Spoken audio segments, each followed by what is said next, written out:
జగన్ వ్యాఖ్యలకు మంత్రి Parthasarathi strong counter ఇచ్చారు. రాజధాని మీద జగన్ అవగాహన లేకుండా ఇష్టం వచ్చినట్టు మాట్లాడుతున్నారని మండిపడ్డారు. సీఎం ఎక్కడ కూర్చుంటే అక్కడే రాజధాని అని, ఎన్నికల్లో ఓడిపోతే గానీ జగన్ కు అర్థం కాలేదని ప్రశ్నించారు.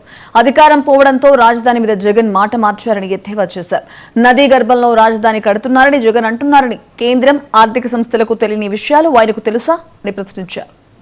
నేను సూట్ కేసు పట్టుకుని వచ్చేస్తాను, మీరు ఎక్కడ అది అధికారంలో ఉన్న ప్రభుత్వం నిర్ణయించాలి కాబట్టి మీరు ఎక్కడ నిర్ణయిస్తే అక్కడికి నేను సూట్ కేసు పట్టుకొచ్చేస్తాను అని చెప్పేసి ఆయన ఆ రోజు మాట్లాడారు.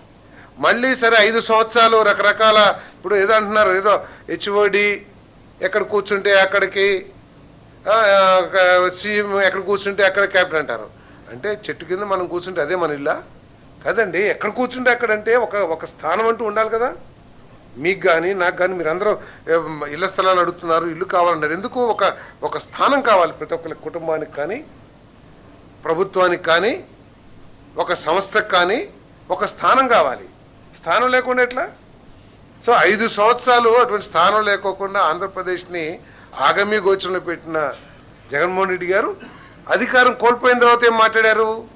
మేము తప్పుగా అర్థం చేసుకున్నాము, మేము ప్రజల భావన అర్థం చేసుకోలేదు ఏదో చెప్పి మేము అమరావతికి కట్టుబడి ఉన్నామన్నారా లేదా? మీరు చెప్పండి, అన్నారా లేదా అని. మళ్ళీ జగన్మోహన్ రెడ్డి గారు ఏంటి ఈరోజు ఏదో నదీ గర్భంలో ఉంది, అది ఉంది, ఇది ఉంది అంటారు. అంటే నదీ గర్భంలో ఉందో అక్కడ